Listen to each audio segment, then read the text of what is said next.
बच्चों, आज हम लोग क्लास 6 के इतिहास का पहला अध्याय इतिहास एक परिचय पढ़ेंगे।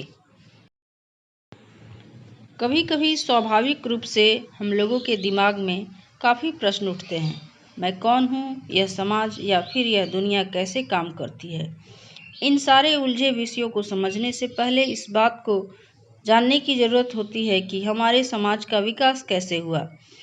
लोग अतीत में कैसे रहते थे, क्या खाते थे, वे किस प्रकार के कपड़े पहनते थे और किस तरह हमारे अतीत ने हमारे वर्तमान को आकार दिया। लेकिन अतीत के बारे में हम कैसे जानें? बच्चों, इन सभी विषयों को जानने के लिए हमें इतिहास पढ़ने की ज़रूरत होती है, क्योंकि अतीत का अध्ययन ही इतिहास है। अतीत में हम लोग जंगलों में जानवरों की भांति रहते थे। आदि मानव उन्हें कहा जाता है। कपड़े के रूप में हम लोग वृक्ष की छाल, पत्ते पहनते थे। कच्चे भोजन को जंगलों में रहकर खाते थे। घूम घूम कर जीवन व्यतीत करते थे। जंगली जानवरों और ठंड से बचने के लिए पहाड़ की कंदराओं में रहते थे। भाषा का विकास नहीं हुआ था। लोग एक दूसरे को इशारे से बात करते थे। कच्चे मांस, फल फूल खाते थे। पढ़ाई लिखाई कुछ नहीं होती थी।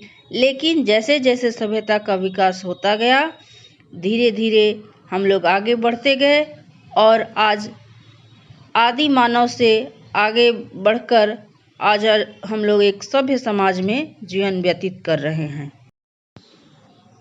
अतीत के बारे में जानकारी। अतीत के बारे में जानकारी। निकट अतीत। मान लीजिए कि हमें बीते कल या परसों के बारे में जानना है, तो हम समाचार पत्र पढ़ते हैं या रेडियो सुनते हैं या टीवी देखते हैं, तो हमें निकट अतीत के बारे में जानकारी प्राप्त होती है। विगत महीने या वर्ष। अगर हमें विगत महीने या पिछले कुछ महीने के बारे में जानकारी हासिल करनी है, तो हम पत्र पत्रिकाएं, वार्षिक विवरण पढ़ते हैं और कुछ ऐसे लोगों से बातें करते हैं जिन्हें घटनाएं याद रहती है। इस तरह से हम लोग अतीत के बारे में जानकारी इकट्ठा करते हैं।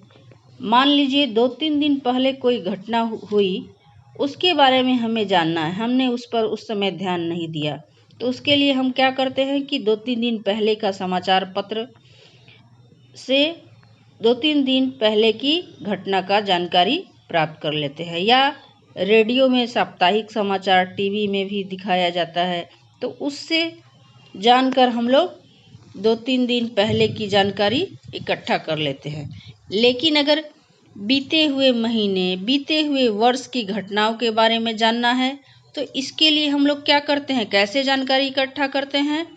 तो हम लोग पत्र पत्रिकाएं, वार्षिक पत्रिकाएं निकलती है, मासिक पत्रिकाएं निकलती है, उन पत्र पत्रिकाओं के द्वारा या ऐसे कुछ लोगों से मिलते हैं, अपने घर के पेरेंट्स ही, जिनको बीते हुए साल या वर्ष या महीने की घटनाएं याद होती है, उनसे पूछकर और हम लोग जानकारी इकट्ठा कर लेते हैं। इस तरह निकट अतीत की जानकारी, विगत महीने या वर्ष की जानकारी हम लोग प्राप्त करते हैं। दूरस्थ अतीत। किंतु यदि हमें दशाब्दियों पहले या शताब्दियों पहले क्या हुआ यह जानना है, तो हम इतिहास पढ़ते हैं या इतिहास के स्रोतों को टटोलते हैं।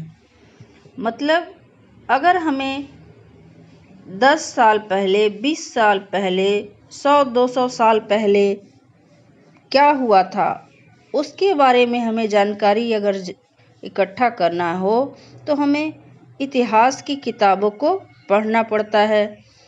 तभी हम लोग दूरस्थ अतीत के बारे में जानकारी प्राप्त कर सकते हैं। स्वमूल्यांकन। हम अतीत के बारे में कैसे जानेंगे? आइए हम लोग आगे इसके विषय में पढ़ेंगे। इतिहास क्या है? ग्रीक शब्द हिस्टो, जिसका अर्थ है इसे जानो, नोदिस से हिस्टोरी, इतिहास शब्द विकसित हुआ है। सरल शब्दों में अतीत का अध्ययन ही इतिहास है, अर्थात यह अतीत काल में रहने वाले लोगों की कहानी है जिसको हम लोग अभी पढ़ रहे हैं।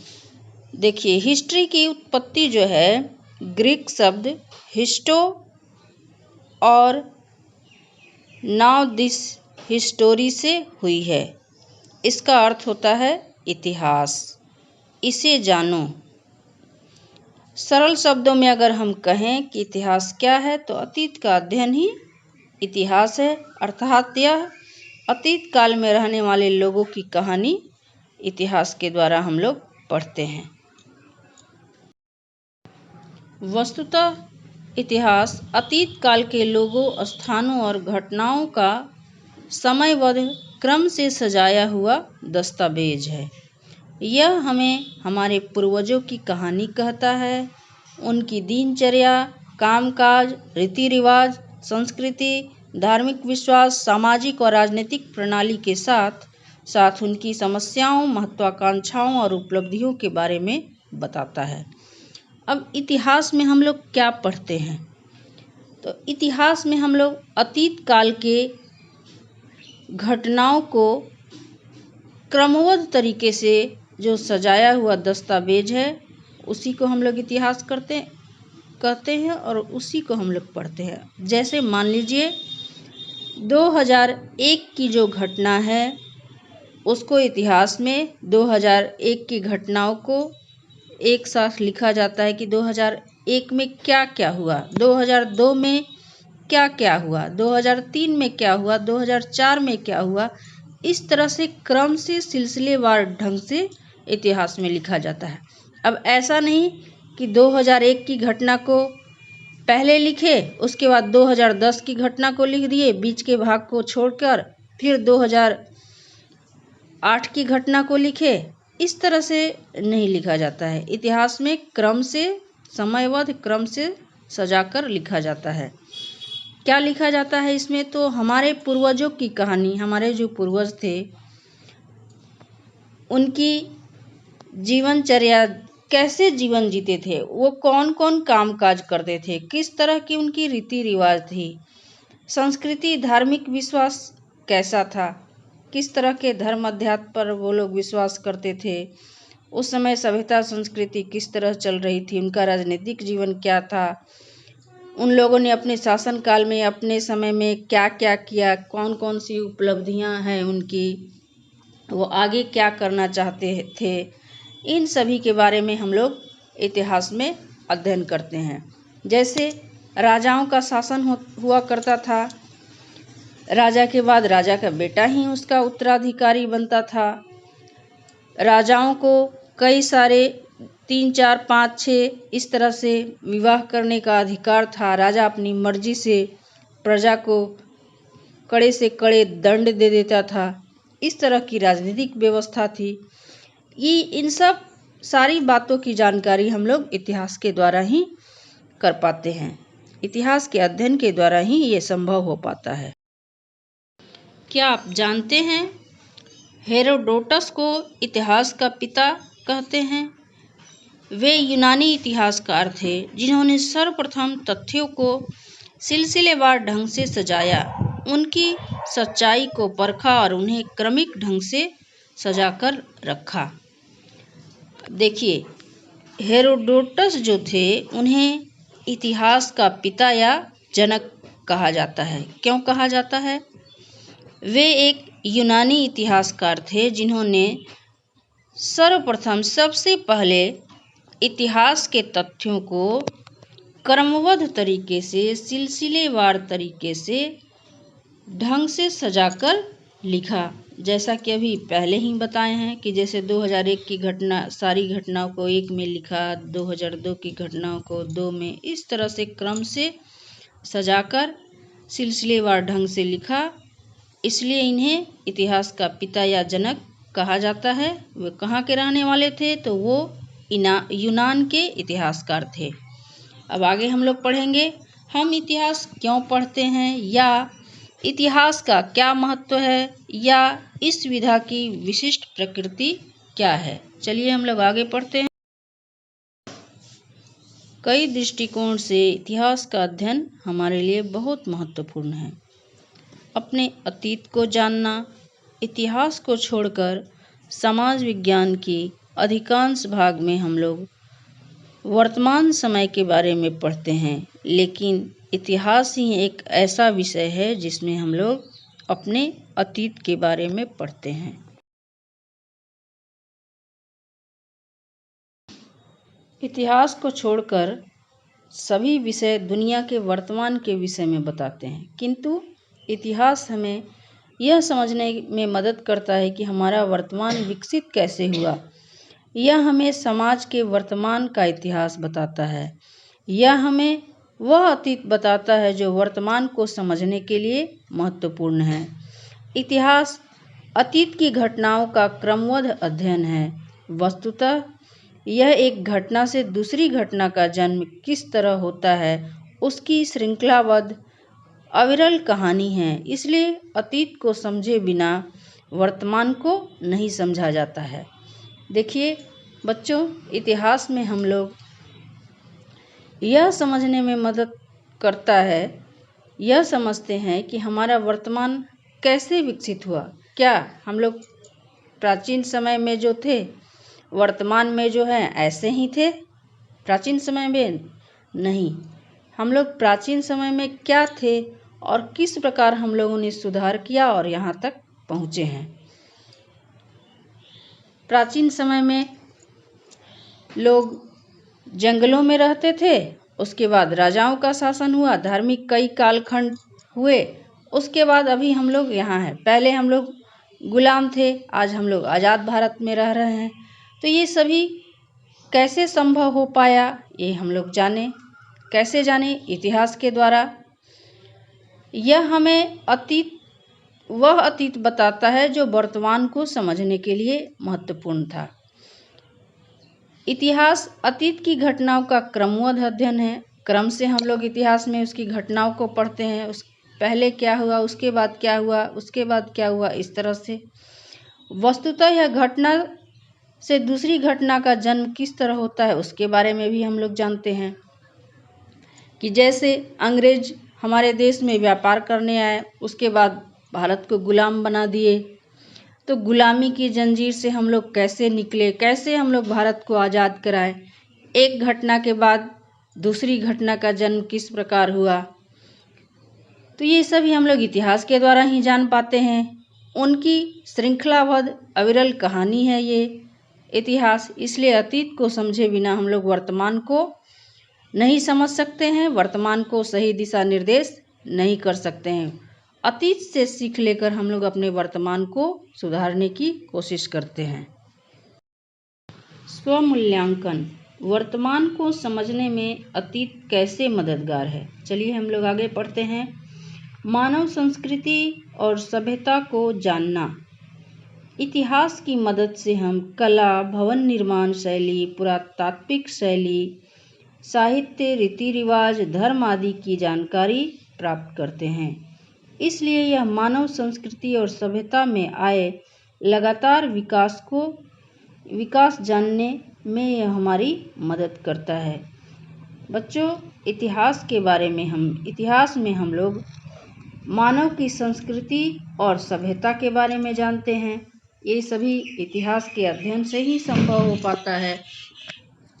अभी भी हमारे देश में बहुत से पुराने ऐतिहासिक महल, ऐतिहासिक खंडहर, ऐतिहासिक प्लेस हैं, विभिन्न राजाओं के द्वारा विभिन्न कालखंड में बनाए गए हैं। बहुत से राजाओं का प्रशस्ति, शिलालेख, द्वार, ये सब बनाए गए हैं जिसको अभी भी हम लोग देख पाते हैं। बहुत से इमारत है जैसे कुतुब मीनार, आगरे का ताजमहल, उसके बाद सोमनाथ का मंदिर है, तिरुपति बालाजी मंदिर, बहुत सारे ऐसे भवन और इमारतें हैं जो प्राचीन समय में बने गए हैं। उन सभी को देखने से ये पता चलता है कि प्राचीन समय में हमारी कला, भवन निर्माण कला कितनी विकसित थी। पहले अभी जो हमारे पास ग्रंथ सब हैं ये प्राचीन समय में लिखे गए हैं, जैसे कि इतिहास, रामायण, महाभारत, उपनिषद, वेद, ये सभी प्राचीन समय में लिखे गए हैं, लेकिन हमारे पास अभी भी मौजूद हैं। उसका हम लोग अध्ययन करते हैं। ये हमारी धार्मिक पुस्तकें हैं। किस तरह के धर्म उस समय चलते थे, कौन कौन सा धर्म था, लोग किस प्रकार उसको मानते थे, कब किस धर्म का प्रादुर्भाव हुआ, किसने किस धर्म की स्थापना की, ये सभी हम लोग इतिहास के द्वारा ही जान पाते हैं। सबसे प्राचीन समय में पहले हिंदू धर्म था, उसके बाद जाके बौद्ध धर्म, जैन धर्म, सिख धर्म, पारसी धर्म, अन्य कई धर्म आगे उनका प्रादुर्भाव हुआ और उसको लोग माने, उसका प्रचार प्रसार करने लगे। तो इन सभी बातों की जानकारी हमें इतिहास के द्वारा ही संभव हो पाती है।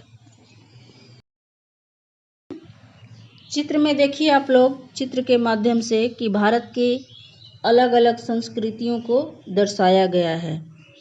देखिए, ये हमारा राष्ट्रीय ध्वज है। इसमें भारत में विभिन्न संस्कृतियों का, विभिन्न धर्मों का प्रतीक चिन्ह बताया गया है। यहाँ असम का जो बिहू फेस्टिवल है उसके बारे में बताया गया है। यहाँ लोग, पंजाब के लोग भांगड़ा कर रहे हैं, यहाँ दीपावली मनाई जा रही है। ये देखिए लोटस टेम्पल है। ये मुगल कालीन ताजमहल है जिसे शाहजहां ने बनवाया है। ये भारत के विभिन्न नृत्यों को दर्शा रहा है। ये हमारे देश की संस्कृति ऐसी है कि हमारे यहाँ अगर कोई आते हैं या कोई हम लोग किसी से मिलते हैं तो हम लोग एक दूसरे का अभिवादन करते हैं। इन सभी के बारे में इस चित्र के द्वारा समझाया गया है। जीवन को बेहतर ढंग से जीने के लिए इतिहास से सबक लेकर हमें अपने भविष्य को बेहतर ढांचे में ढालने में मदद मिलती है। इसके जरिए हम अपने पूर्वजों के बारे में जीने के लिए, उनके संघर्षों के बारे में, उनकी समस्याओं और उनकी महान उपलब्धियों के बारे में जान पाते हैं। वर्तमान की समस्याओं को जानने में और उनका बेहतर समाधान ढूंढने में इससे काफ़ी मदद मिलती है। अब जीवन को बेहतर ढंग से जीने के लिए हम इतिहास से सीख लेते हैं और उससे हमें मदद मिलती है कि हमारे पूर्वज किस प्रकार के संघर्ष किए। जब हमारा देश गुलाम हो गया था तो कितने संघर्षों के बाद हमने ये आज़ादी पाई है। किस तरह से वो लोग संघर्ष किए, कितना अपने आप को वो लोग संगठित करके एक दूसरे का सहायता करते हुए। उस समय हमारी आर्थिक स्थिति बिल्कुल अच्छी नहीं थी। देश में धन का अभाव हो गया था, अन्न का अभाव था। 200 वर्षों तक लगभग गुलाम रहा। फिर भी कितने संघर्ष करके, कितनी बहादुरी के द्वारा हमने आज़ादी को प्राप्त की। इसके लिए हमारे देश के शहीदों ने कितना अपना बलिदान दिया और किस प्रकार संघर्ष करते हुए भारत को उन लोगों ने आज़ाद कराया। तो इससे हमें काफ़ी सीख मिलती है और सीख लेकर हम अपनी वर्तमान समस्याओं को जानते हैं और उसका समाधान ढूंढने में उससे हमें काफ़ी मदद मिलती है। राजाओं और सामान्य लोगों को जानना। इतिहास के द्वारा हम लोग प्राचीन राजाओं के बारे में और सामान्य लोगों का जीवन व्यवस्था किस तरह का था उसके बारे में हम लोग जान पाते हैं। यह हमें राजाओं के, राजनीतिज्ञों के साथ साथ विभिन्न समयों के सामान्य लोगों के बारे में भी जानने में सक्षम बनाता है। यह हमारी मदद करता है। देखिए, ये सम्राट अशोक का चित्र है, फिगर है। सम्राट अशोक जो थे वो मौर्य वंश के प्रमुख शासक थे। उनके शासनकाल में राज्य व्यवस्था बहुत अच्छी थी, प्रजा सुखी थी। उसने प्रजा की भलाई के लिए बहुत से काम किए थे और उन्होंने अखंड भारत का सपना जो देखा था उसको उन्होंने पूरा किया था। जो अलग अलग भारत अलग अलग सियासी राज्यों में बटा हुआ था, उस सब को एक कर पूरे भारत पर अकेला राज्य किए और उनके शासनकाल में भारत देश बहुत ही समृद्ध था, बहुत आगे बढ़ रहा था, तरक्की कर रहा था। ये देखिए चांदी के सिक्के जो चंद्रगुप्त द्वितीय के शासनकाल में चलाए गए थे और ये सोने के सिक्के गुप्त वंश के शासनकाल में चलाए गए हैं। ऊपर के चित्र में सम्राट समुद्रगुप्त द्वितीय का है, उनके शासनकाल में भी भारत समृद्ध भारत था, एक सशक्त भारत था। महत्वपूर्ण कौशल और गुणों के विकास के लिए इतिहास का अध्ययन हमें हमारे समाज के मूलभूत स्वभाव की जानकारी पाने में मदद करता है। कई उदाहरणों से यह सामाजिक कुरीतियों जैसे गुलामी, नस्लवाद, जातिवाद, निरक्षरता, स्वार्थपरता इत्यादि से सचेत करता है। साथ ही सहनशीलता और सह अस्तित्व और विश्व बंधुत्व की भावना से प्रेरित करता है। देखिए इतिहास के अध्ययन के द्वारा ही हम ये जान पाते हैं कि पहले हमारे समाज में किस तरह से लोग रहते थे, मूलभूत स्वभाव की जानकारी हमें प्राप्त होती है। इसके कई उदाहरण हैं, जैसे पहले समाज में बहुत सारी हमारे धर्म में कुरीतियाँ थी, जैसे गुलामी, नस्लवाद, जातिवाद, निरक्षरता, स्वार्थपरता इत्यादि ये सब कुरीतियाँ थी हमारे धर्म में, हमारे समाज में। अब एक राजा किसी एक को अगर गुलाम अपना बना लेता था, दास बना लेता था, तो उसका बेटा यानी पीढ़ी दर पीढ़ी ये गुलामी की दास प्रथा चलती रहती थी। उसके बाद एक जाति के लोग एक साथ मिलकर रहते थे, बड़ी जाति के लोग दूसरे के साथ, नीच जाति के लोगों के साथ बहुत दुर्व्यवहार करते थे। छुआछूत का भेदभाव था, पढ़ने लिखने का उनको अधिकार नहीं था, समाज में निरक्षरता थी, समाज के कुछ प्रतिष्ठित वर्ग के लोग ही पढ़ने लिखने का उनको अधिकार दिया गया था, बाकी सबों को नहीं। जाति के आधार पे कामकाज बांटे गए थे। ये सभी हमारे समाज में जो कुरीतियाँ थी। उसके बाद सती प्रथा का बोलबाला था। अगर किसी राजा का या किसी पुरुष का देहांत हो जाता था तो उसकी पत्नी को भी उसके साथ जिंदा चिता पे जलना पड़ता था। ये सभी हमारे समाज में कुरीतियाँ थी। तो इन सभी कुरीतियों को जानकर हम लोग सचेत होते हैं। आगे वर्तमान समय में हम उस तरह की कुरीतियाँ हम अपने समाज में नहीं आने दें, इसके लिए हम लोग सचेत होकर काम करते हैं, अपने वर्तमान को हम लोग बेहतर बनाते हैं। विभिन्न भाषाओं के उद्भव के बारे में जानना। यह विभिन्न भाषाओं के उद्गम और विकास के बारे में बताता है, जिन्हें हम आज बोलते हैं। कि हमारे विभिन्न भाषा, इतनी सारी भाषा का उद्गम कैसे हुआ, कैसे उसका विकास हुआ। जो हम लोग इतनी सारी भारत के विभिन्न क्षेत्रों में विभिन्न भाषाएं बोली जाती है, उसका विकास कैसे हुआ, कैसे हम लोग बोल पाते हैं, इन सब की जानकारी हमें इतिहास के द्वारा ही प्राप्त होती है। साहसिक कार्य। इतिहास एक साहसिक कार्य है। यह समय और विस्तार के पार यात्रा है। यह हमें एक दूसरी दुनिया में ले जाता है, दूसरे युग में ले जाता है, जिससे लोग अलग ढंग से रहते हैं। उनका भोजन और वस्त्र, उनके ठौर ठिकाने और मकान, उनकी कला, हस्तशिल्प और उनका अर्थतंत्र और समाज, उनकी धारणाएं और विश्वास, ये सभी अलग थे। इस तरह इतिहास इस दुनिया में यात्रा के लिए प्रवेश द्वार है। अब इतिहास एक साहसिक कार्य है। इतिहास को जानना, पढ़ना, समझना एक बहुत महत्वपूर्ण साहसिक कार्य है। यह हमें एक दूसरी दुनिया में ले जाता है। अभी वर्तमान समय में जो चल रहा है वो नहीं, ये दूसरी दुनिया, अलग दुनिया में ले जाता है, जहाँ हम लोग ये जान पाते हैं कि उस समय लोग किस तरह रहते थे, उनके जीने का ढंग कैसा था, वो लोग किस प्रकार के भोजन करते थे, कैसे कपड़े पहनते थे, किस तरह के मकान में रहते थे, उनकी कला और हस्तशिल्प, वो लोग किस प्रकार के गहने जेवर अन्य चीज़ों का प्रयोग, बर्तन किस प्रकार का होता था, खाना किस प्रकार कौन किस किस चीज़ की खेती होती थी, इन सभी के बारे में हम लोग इतिहास में जानते हैं।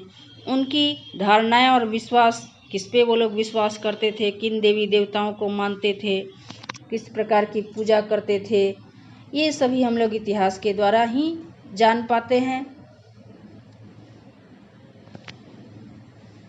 इसलिए इस तरह इतिहास इस दुनिया में यात्रा के लिए हमारे लिए एक प्रवेश द्वार का काम करता है। देखिए, पहले के समाज में जो था, एक समय ऐसा था जब लड़कियों को शिक्षित किया जाता था, महिलाएं भी बहुत सी विदुषी थी, विद्वान थी, लेकिन बाद में कुछ ऐसा समय आया जब लड़कियों की शिक्षा पर बल नहीं दिया जाने लगा। उसके बाद लड़कियों के साथ अत्याचार, दुर्व्यवहार होने लगा, बाल विवाह, विधवा विवाह, बाल विवाह की प्रथा थी, बेमेल विवाह होता था, 55 साल के बूढ़े से 10 साल की, चलो खत्म हो गया।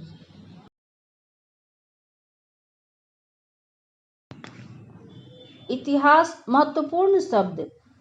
इतिहास अतीत का अध्ययन, विलक्षण स्वभाव, अलग गुण जो उसे विशेष बनाते हैं। संस्कृति किसी देश के रीति रिवाज और विश्वास, कला, जीवन शैली, सामाजिक गठन को संस्कृति कहते हैं। सभ्यता किसी समाज की विशेष समय में या दुनिया के किसी खास हिस्से में संस्कृति तथा जीवन शैली ही सभ्यता है। नस्लवाद दूसरी नस्ल के लोगों के प्रति अनुचित व्यवहार, यथा यह मानना कि कुछ नस्ल के लोग दूसरों से श्रेष्ठ हैं। गुलामी एक व्यक्ति की ऐसी स्थिति जिस पर दूसरे लोगों का अधिकार हो और जो दूसरे लोगों के लिए काम करने के लिए बाध्य हो तथा अपना निर्णय लेने के लिए स्वतंत्र नहीं हो, इसी को नस्लवाद या गुलामी कहते हैं। महत्वपूर्ण बिंदु। इतिहास अतीत के लोगों, स्थलों और घटनाओं का समयबद्ध रूप से संकलित दस्तावेज है। इतिहास के अतिरिक्त समाज विज्ञान या अधिकांश भाग हमें आज की दुनिया के बारे में बताता है, जबकि इतिहास हमें वर्तमान का इतिहास बताता है।